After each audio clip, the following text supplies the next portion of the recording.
I'm a little late to this, but I think I'm decently on time.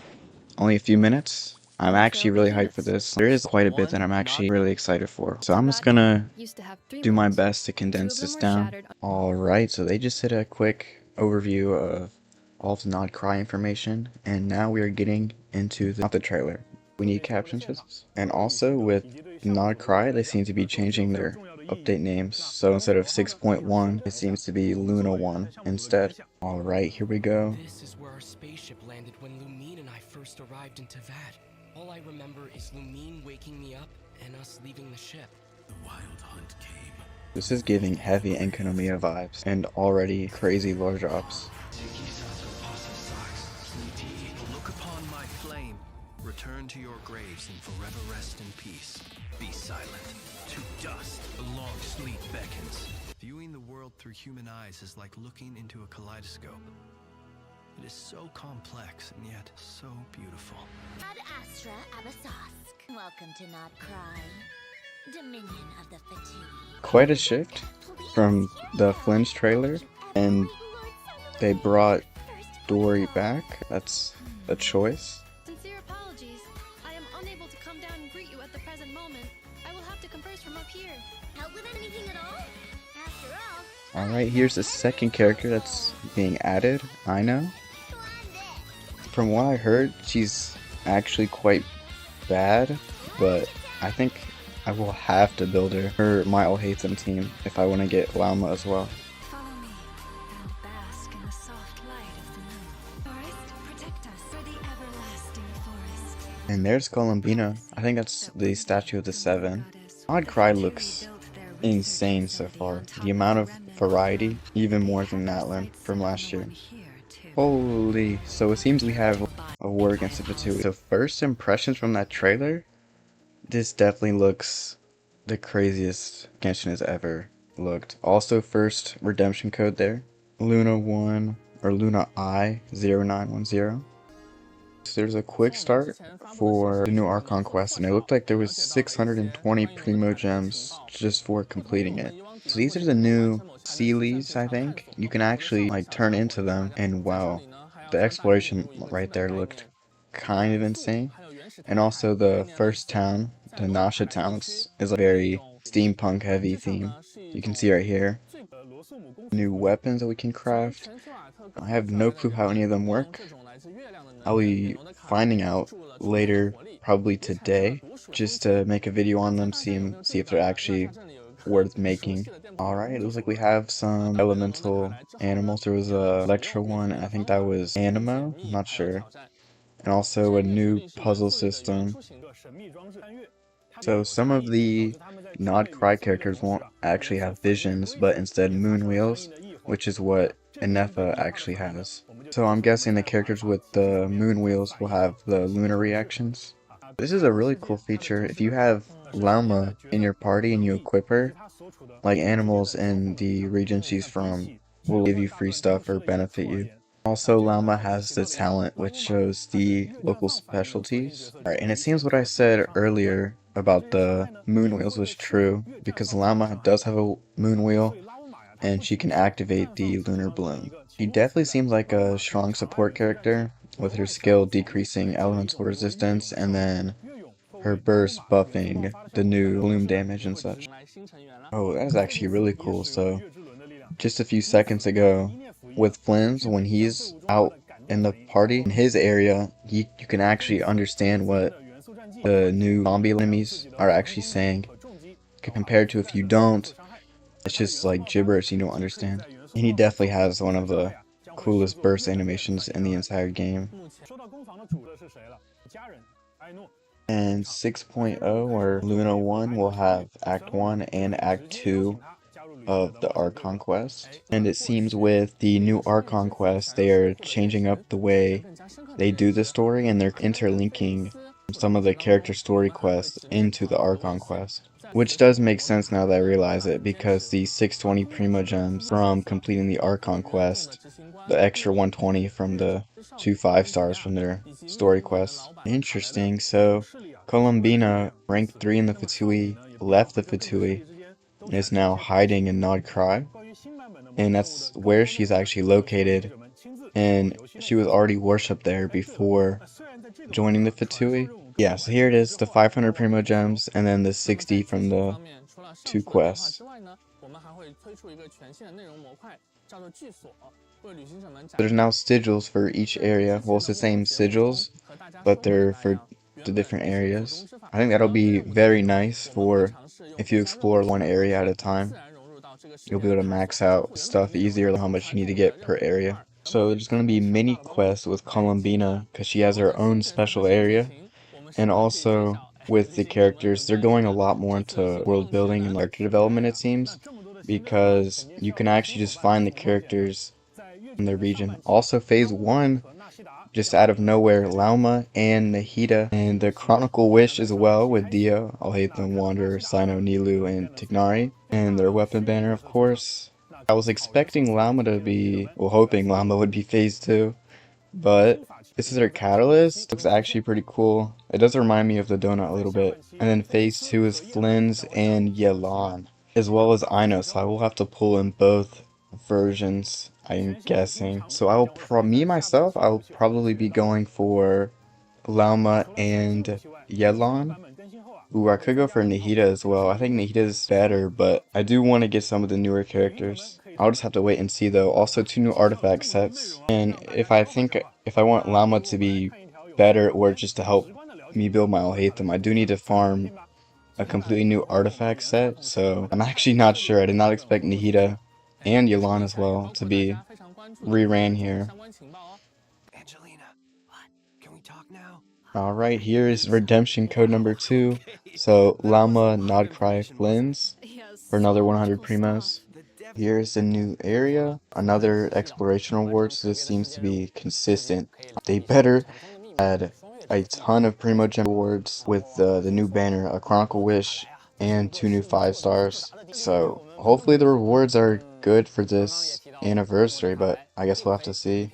Oh, so the statues of the 7 are actually, they look different across each of the areas, it seems. And I'm also curious about how are we going to level them, because the previous regions have their own elemental oculi.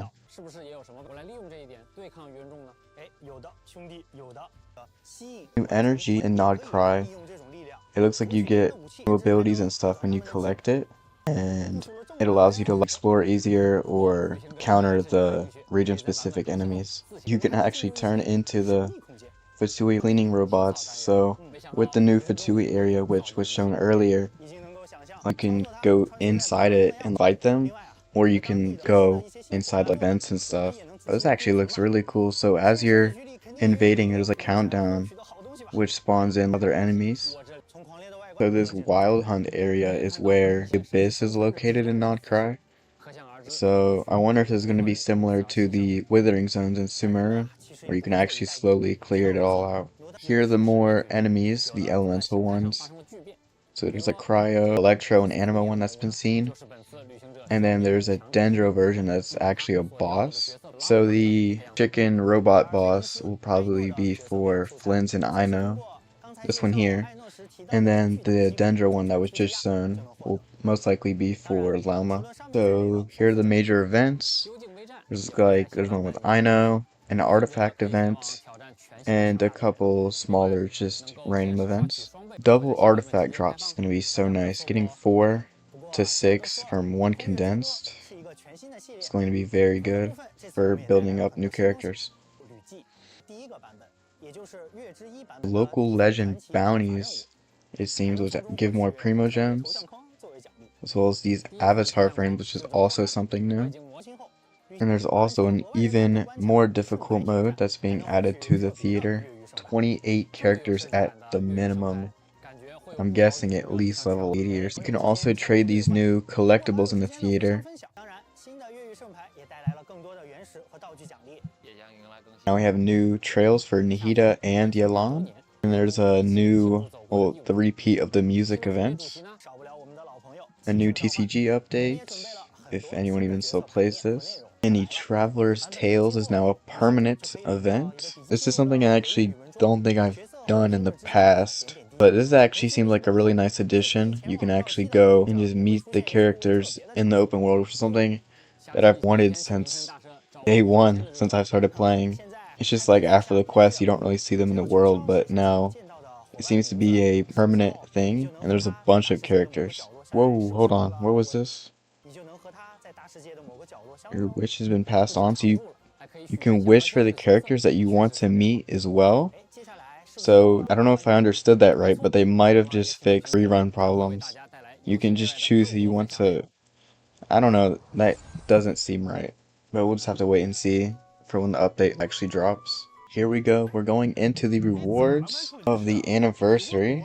Alright, so it looks like the usual, so 20 wishes, some random gadget things, sanctifying elixir, and one of the feathers. Seems like pools might be a little rough this update with all of the new stuff.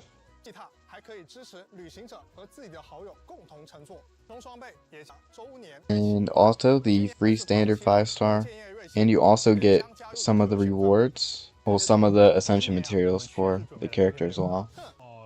Alright, into the optimization. So Oculi and will provide adventure XP. The test run is now easier. Not really needed, but something.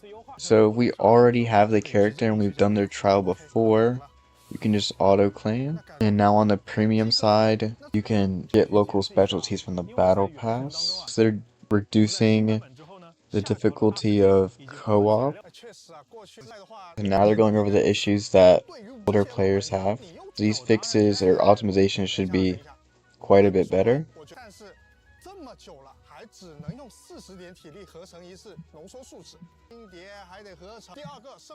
So the compass has even more. It shows everything. The lunar treasury. So this is the sanctifying elixir Natlin, but it gives you the feathers, which is actually very nice because I have almost no way of getting them with how strong my account is.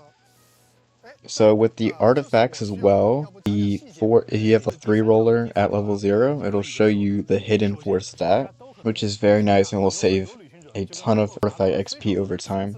And now you can use just the artifact XP bottles to get the sanctifying elixir, and also making it easier to actually get it with the leveled up artifacts. And now you can just straight up use 40 normal resin at once in a domain. And condensed now goes up to 60. You can now also buy the condensed resin thing in a shop. You can use primo gems also to collect extra stuff. Oh, so in the first week of the update, you'll be able to farm any talent or weapon material on any day now. That's actually kind of nice. Yep, and then here's the free materials you get from claiming your free 5-star. Okay, they also leaked the banners, Barbara, Cookie, and Kave in Phase 1. So, if you already have a character C6, you get this purple bottle. Level 100 just got added, so you can use these to level up your characters. So that will buff Dendro related and Electro / Lunar Charge by a lot, I'm pretty sure, because 80 to 90 in Hyper Bloom is like 30% increase. So if you already have done pulls in the past and you've gotten C6 multiple times, you'll actually get all of those like stuff, like for extra C6. So this optimization really only affects like vendors. Like I've been playing on and off since 1.1, and my highest constellation on a 5-star is C2 with 2 characters. So this like affects a few players, but it is very nice if you're spending money on the game. Okay, one last bonus that they're adding at the end. They were talking about like how more expensive Genshin has become to run for like 4. Let's see. Whoa, I have no clue what this means, but in like so character you have, you can get a constellation for them. Whoa.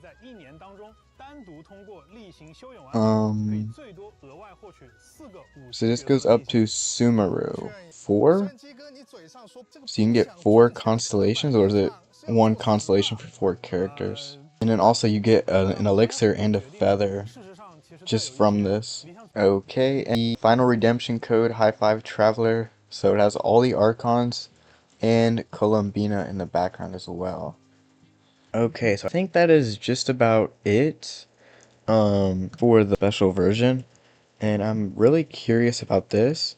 So yeah, right, event requirements are met. You can claim one con for a character you already own in this list, and then you can only receive one con, which, I mean, these characters don't really have good constellations if we look through the list.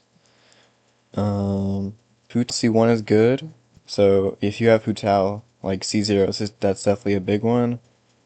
Not really sure about any of these characters. I don't think Yaimiko's is that good. I actually have her C1 from Chronicle. And then Sino, Nilu, Wanderer, Dia, Baiju. So you get to pick 4 of these. I don't know who I'm going to pick. Let me go back. Yeah, I might get Yoimiya and Ayaka just because I have those two. I do have Tartaglia, but his constellation isn't really useful. I don't know what, I don't know how much C2 will help. And also Wanderer. I don't really know what his C1 does, but that might be worth getting if I finally decide to build him. But yeah, that's definitely one of the biggest things, it seems, like with this update.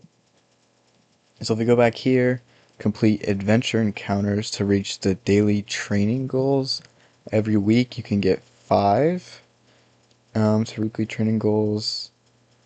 So it's like an event, and then you get a crown, an elixir, a feather, and then at the end the constellation.